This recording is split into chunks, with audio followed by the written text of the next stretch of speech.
మాధ్యమిక విద్యా కమిషన్. మాధ్యమిక విద్యా కమిషన్ ఇది ఎప్పుడో 1952, 53.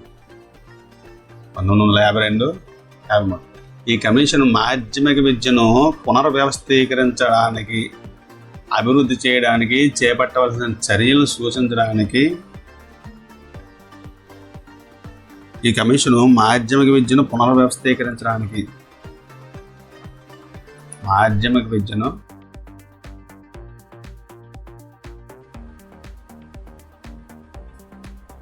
పునర్వ్యవస్థీకరించడానికి, అభివృద్ధి చేయడానికి చేపట్టవలసిన చర్యలు సూచించాలి.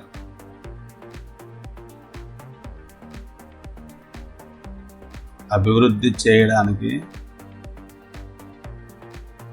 చేపట్టవలసిన చర్యలు చూపించాలి.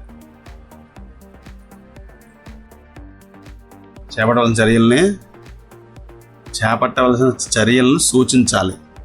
మాధ్యమిక విద్య లక్ష్యము, నిర్వహణ, బోధించవలసిన అంశాలు. మాధ్యమిక విద్య లక్ష్యము, నిర్వహణ, బోధించవలసిన అంశాలు. ప్రాథమిక ఉన్నత విద్యలకు సంబంధం.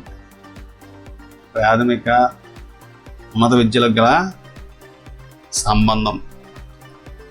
వివిధ రకాల మాధ్యమిక పాఠశాలల మధ్య సంబంధాలు. వివిధ రకాల మాధ్యమిక పాఠశాలల మధ్య సంబంధాలు.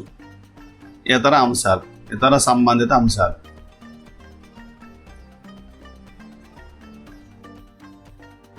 ఇవన్నీ ఇందులో భాగంగా చెప్పడం జరిగింది. అది కమిటీ మొదటి సమావేశం. ఈ కమిటీ మొదటి సమావేశం 1952 అక్టోబర్ 6వ తేదీన జరిగింది. 1952 అక్టోబర్ 6 జరిగింది. దీనిలో 10 మంది సభ్యులు ఉన్నారు.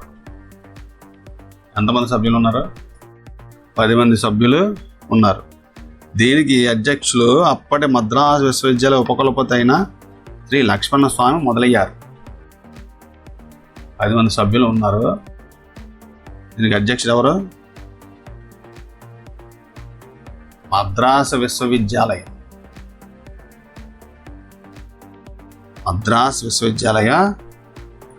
ఉపకులపతి లక్ష్మణ స్వామి మొదలయ్యారు.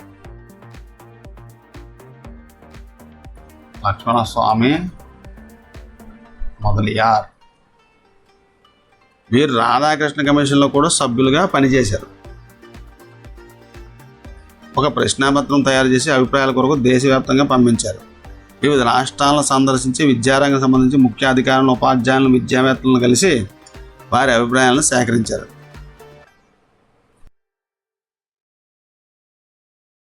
1976లో 42వ రాజ్యాంగ సవరణ ద్వారా 42వ రాజ్యాంగ సవరణ ద్వారా ఉమ్మడి జాబితాలో చేర్చబడింది.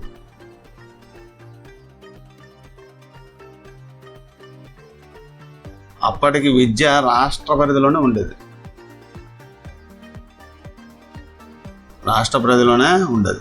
దీనిపై కేంద్ర ప్రభుత్వం ఎందుకు కమిషన్ నియమించిందనే చర్చ కూడా జరిగింది. మాధ్యమిక విద్య రాష్ట్ర ప్రభుత్వ పరిధిలోనిదే అయినప్పటికీ దీని ప్రభావం దేశంలోని అన్ని రంగాల్లో ఉండదు. కాబట్టి కేంద్రం తన బాధ్యతల నుండి తప్పుకోలేదు. మాధ్యమిక విద్యా ప్రమాణాలు పెరిగేలా చూడడం కేంద్రం ఒక బాధ్యత. మాధ్యమిక విద్యా ప్రమాణాలు పెరిగేలా చూడడం కేంద్రం బాధ్యత.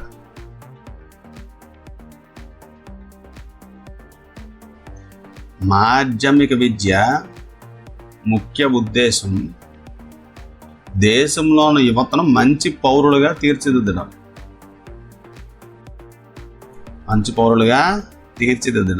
అప్పుడే వారు సహజ పునర్నిర్మాణ, తద్వారా జాతీయ అభివృద్ధిలో సరైన భాగస్వాములు అవుతారు.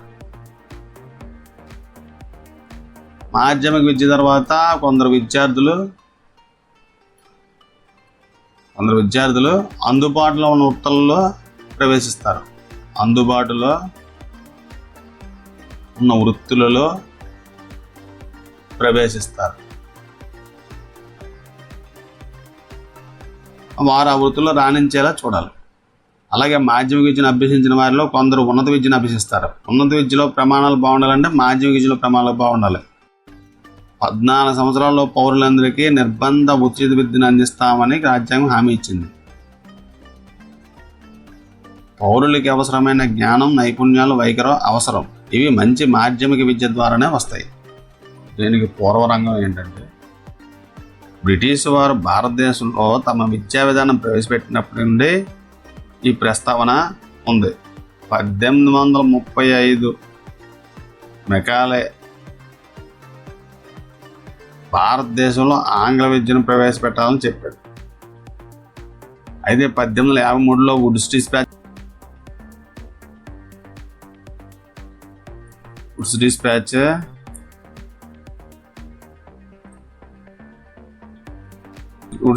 తయారు చేశారు. దానిలో కొన్ని విషయాలని చెప్పడం జరిగింది. 1857లో 3 విశ్వవిద్యాలయాలు స్థాపించారు. ఈ సందర్భంగా మాధ్యమిక విద్యలో ఏం బోధించాలి, ప్రమాణాలు ఎలా ఉండాలి అనే అంశాల మీద చర్చ జరిగింది. అది 1854 నుండి 82 వరకు మాధ్యమిక విద్యలో అనేక సమస్యలు తలెత్తాయి.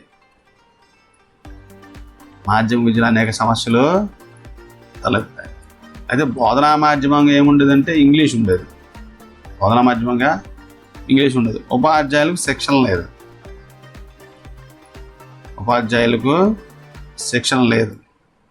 వృత్తి శిక్షణకు అవకాశం లేదు. నిజ జీవితానికి అనుసంధానం లేదు. కేవలం విశ్వవిద్యాలయ ప్రవేశ పరీక్ష విద్యార్థులు తయారు చేయడం పని ఉండదు. విశ్వవిద్యాలయ ప్రవేశ పరీక్షలకు విద్యార్థులను తయారు చేయాలి. అంతే, విద్యార్థులను తయారు చేయాలి. ఇది ప్రైవేట్ యాజమాన్యాల ప్రోత్సాహం కారణంగా 1882, 1902 మధ్య కాలంలో మాధ్యమిక విద్య కొంతమేర విస్తరించింది.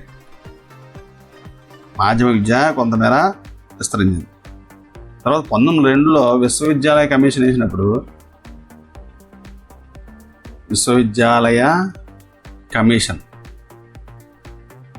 వేసినప్పుడు దాని యొక్క సూచన మేరకు మాధ్యమిక విద్య విశ్వవిద్యాలయ పరిధిలోకి తీసుకురాబడింది. విశ్వవిద్యాలయ పరిధిలోకి తీసుకొచ్చారు. అయితే 1917లో సాడ్లర్ కమిటీ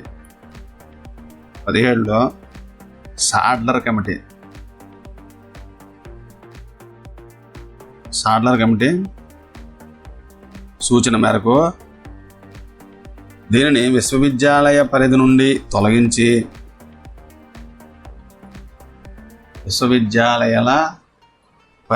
తొలగించి సెకండరీ, ఇంటర్మీడియట్ విద్యా బోర్డులు ఏర్పాటు చేశారు.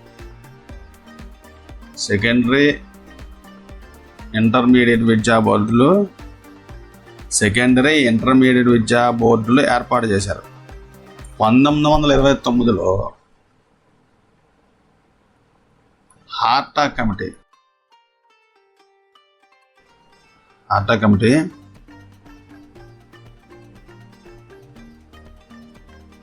సెకండరీ విద్యలో భాగంగా వృత్తి, సాంకేతిక కోర్సులు చేర్చాలని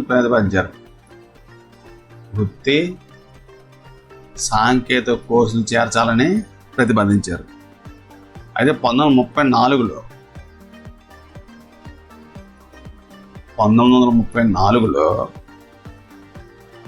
సప్రూ కమిటీ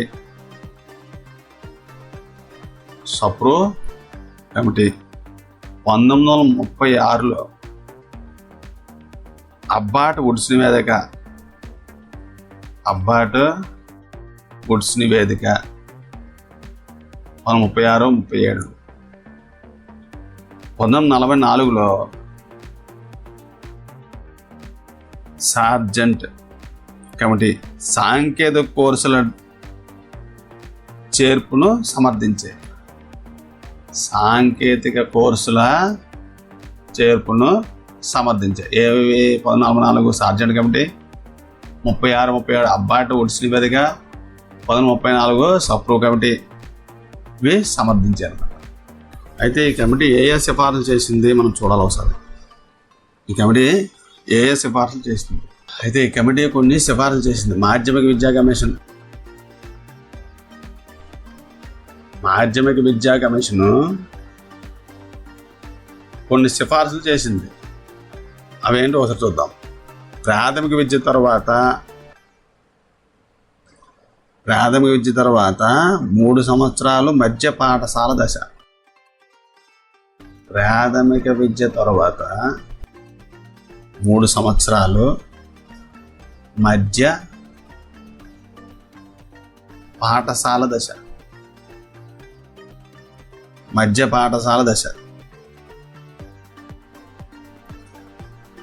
తర్వాత 4 సంవత్సరాలు మాధ్యమికోన్నత దశ. 4 సంవత్సరాలు మాధ్యమికోన్నత దశ.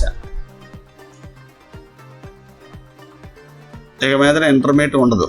డిగ్రీ కోర్సు 3 సంవత్సరాలు ఉంటుంది. డిగ్రీ కోర్సు 3 సంవత్సరాలు ఉంటుంది. గతంలో ఉన్న 11 సంవత్సరాల పాఠశాల విద్య, గతంలో ఎంత ఉంది పాఠశాల విద్య? 11 సంవత్సరాల పాఠశాల విద్య, 1 సంవత్సరం పియూసి యథాతథంగా కొనసాగుతాయి. పియూసీని పూర్తి చేసిన వారు, హయ్యర్ సెకండరీ విద్య పూర్తి చేసిన వారు డిగ్రీలో చేరవచ్చు. పియూసీ పూర్తి చేసిన వారు, హయ్యర్ సెకండరీ పూర్తి చేసిన వారు డిగ్రీలో చేరవచ్చు. లేక ప్రొఫెషనల్ కళాశాలలో కూడా చేరవచ్చు.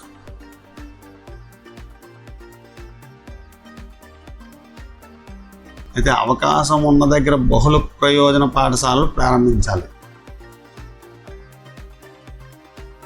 అవకాశం ఉన్న దగ్గర బహుళ ప్రయోజన పాఠశాలలు ప్రారంభించాలి. మల్టీపర్పస్ పాఠశాలలో చదివిన వారికి పాలిటెక్నిక్లోకి అవకాశం ఇవ్వాలి. మల్టీపర్పస్ పాఠశాలలో చదివిన వారికి పాలిటెక్నిక్లో అవకాశం ఇవ్వాలి.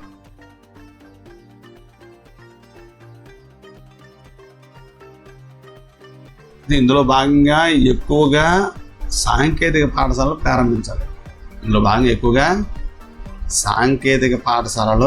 ప్రారంభించాలి. గ్రామీణ పాఠశాలలో తోటల పెంపకం, కుటీర పరిశ్రమలు కోర్సులు ప్రారంభించాలి. గ్రామీణ పాఠశాలల్లో తోటల పెంపకం, కుటీర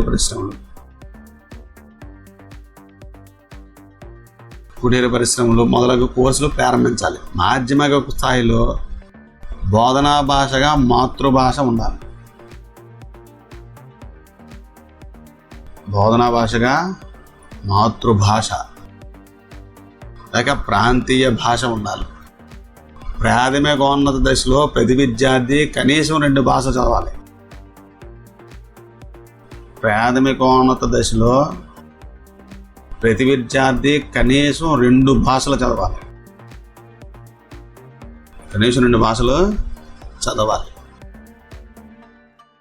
ప్రాథమిక దశ అనంతరమే హిందీ, ఇంగ్లీషు భాషలను బోధించాలి. 2 భాషలను ఒకేసారి ప్రవేశపెట్టకూడదు.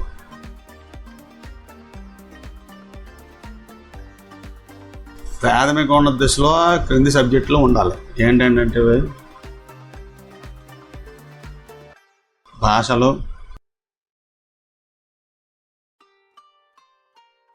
సాంఘిక శాస్త్రము,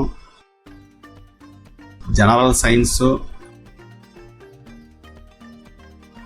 సైన్స్, గణితము, కళలు, సంగీతం,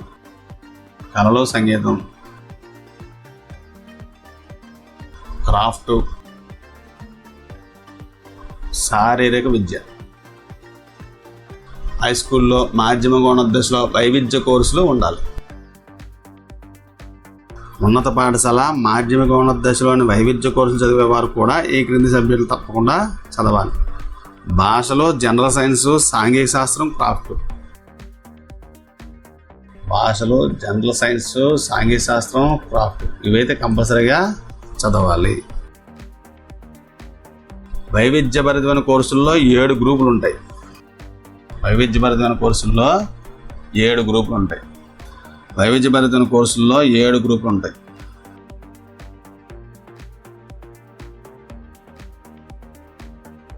ఏడు గ్రూపులు ఉంటాయి. ఒకటి మానవ శాస్త్రాలు,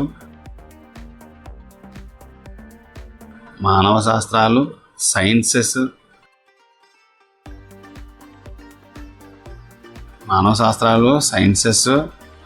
సాంకేతిక సబ్జెక్ట్స్,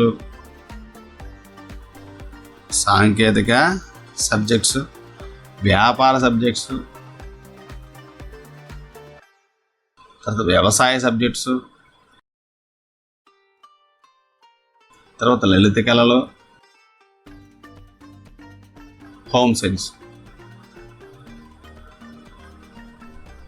మానవ శాస్త్రాలు, సైన్సెస్, సాంకేతిక సబ్జెక్ట్స్, వ్యాపార సబ్జెక్ట్స్, వ్యవసాయ సబ్జెక్ట్స్, లలిత కళలు, హోమ్ సైన్స్. ఇవి 7 గ్రూప్స్. పాఠ్యపుస్తక తయారీకి ప్రత్యేక కమిటీలు నియమించాలి. బట్టి అభ్యసనానికి బదులు కృత్యాధార పద్ధతి, ప్రాజెక్టు పద్ధతులు అనుసరించాలి. కృత్యాధార పద్ధతి, ప్రాజెక్ట్ పద్ధతుల్ని అనుసరించాలి. విద్యార్థుల్లో మంచి విలువలను, సరైన వైఖరులను, అలవాట్లను పెంపొందించాలి. మంచి విలువలు,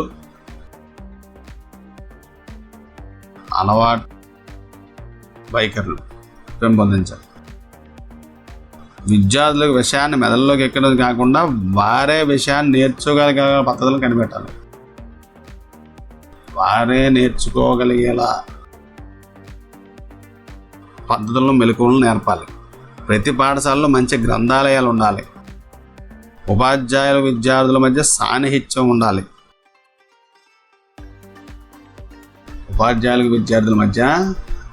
సాన్నిహిత్యం ఉండాలి. సామూహిక ఆటలకు, సహపాఠ్య కార్యక్రమాలకు ప్రాముఖ్యం ఇవ్వాలి. స్కౌట్, ఎన్సిసిని ప్రోత్సహించాలి. వీటికి ఆర్థిక సహకారం అందించాలి. ప్రథమ చికిత్సలో జూనియర్ రెడ్ క్రాస్ లో శిక్షణ ఇవ్వాలి. గైడెన్స్, కౌన్సిలింగ్ సేవలు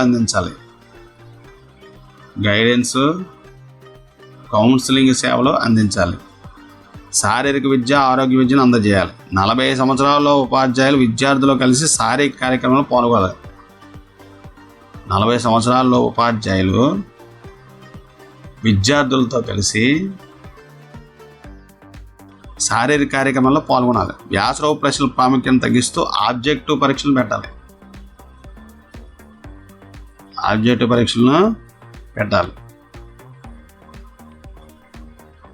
పాఠశాల రికార్డును ప్రవేశపెట్టాలి.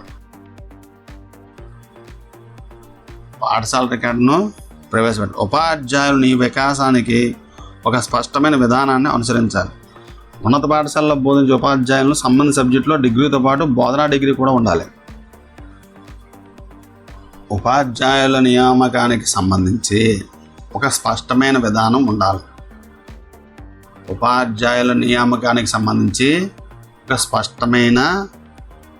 ఉండాలి. ఉన్నత పాఠశాలలో బోధించే ఉపాధ్యాయులకు సంబంధిత సబ్జెక్టుతో డిగ్రీతో పాటు బోధనా డిగ్రీ కూడా ఉండాలి.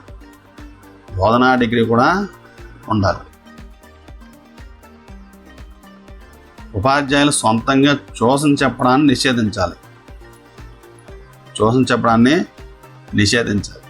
ఉపాధ్యాయ శిక్షణా సంస్థలు స్థాపించాలి.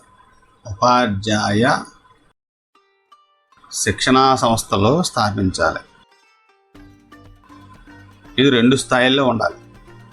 2 స్థాయిల్లో ఉండాలి. ఎస్ఎస్ఎల్సి హయ్యర్ సెకండరీ పూర్తి చేసిన వారికి 2 సంవత్సరాల శిక్షణ ఇవ్వాలి. హయ్యర్ సెకండరీ ఎస్ఎస్ఎల్సి పూర్తి చేసిన వారికి 2 సంవత్సరాల శిక్షణ ఇవ్వాలి. డిగ్రీ పూర్తి చేసిన వారికి 1 సంవత్సరం శిక్షణ ఇవ్వాలి. రాష్ట్ర స్థాయిలో డైరెక్టర్ ఆఫ్ పబ్లిక్ ఇన్స్ట్రక్టర్ చైర్మన్గా ఉండే బోర్డ్ ఆఫ్ సెకండరీ ఎడ్యుకేషన్ ఉండాలి. బోర్డ్ ఆఫ్ సెకండరీ ఎడ్యుకేషన్ రాష్ట్ర స్థాయిలో దీనిలో 25 మంది సభ్యులు ఉండాలి.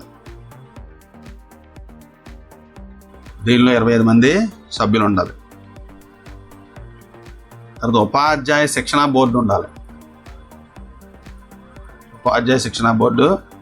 ఉండాలి. మంచి బోధనా సామర్థ్యం గల వారినే పాఠశాల పర్యవేక్షకులు నియమించాలి. పాఠశాల గుర్తింపుకు స్పష్టమైన నిబంధనలు ఉండాలి. ఈ నిబంధనలు కమిషన్ సూచించింది. మాధ్యమిక విద్య కేంద్ర రాష్ట్ర ప్రభుత్వాల సహకారంతో పనిచేయాలి. అంటే పాఠశాల వాతావరణం ఎలా ఉండాలి అంటే చక్కని తరగతి గదుల పాఠశాలలో ఉండాలి. చక్కని వసతులు గల పాఠశాల ఉండాలి. తర్వాత సహపాఠ్య కార్యక్రమాల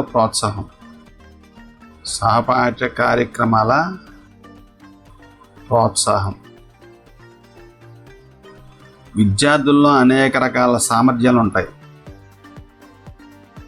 వాటిని వ్యక్తీకరించే అవకాశం పాఠశాలలో ఇవ్వాలి. దీనివల్ల వారిలో సమగ్ర మూర్తిమత్వం పెంపొందుతుంది. చేతి వృత్తులు ఉత్పాదక కార్యం. అదండి చేతి వృత్తులు ఉత్పాదక కార్యం. దీనివల్ల సిద్ధాంతానికి ఆచరణకు మధ్య సమన్వయం ఏర్పడుతుంది.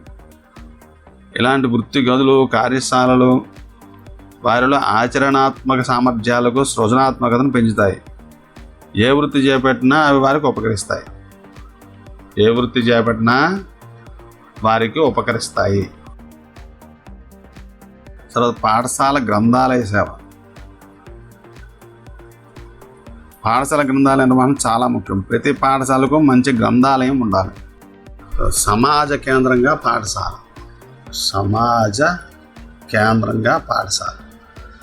అనేది పెద్ద సమాజంలో చిన్న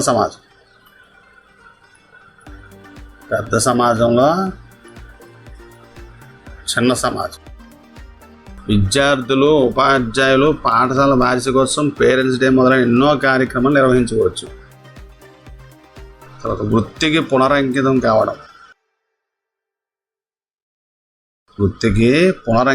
కావడం. ఉపాధ్యాయులకు తమ వృత్తి ఒక యాంత్రిక కార్యక్రమం కాకూడదు.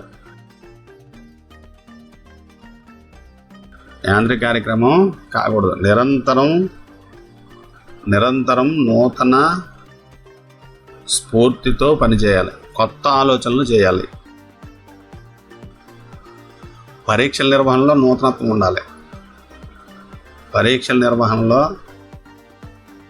నూతనత్వం ఉండాలి. పాఠశాల స్వేచ్ఛ.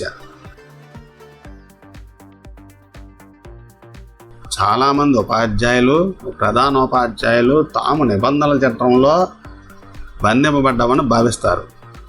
రాష్ట్ర స్థాయి అధికారులు, పర్యవేక్షణ అధికారులు వారికి స్వేచ్ఛనిస్తారని ఆశిస్తున్నాము. రాష్ట్ర స్థాయి అధికారులు, పర్యవేక్షణ అధికారులు వారికి స్వేచ్ఛని ఇవ్వాలి. వారి బోధనలో, సహపాఠ్య కార్యక్రమ నిర్వహణ మొదలైన వారిలో వారు స్వేచ్ఛగా ఉండేలా విద్యాశాఖ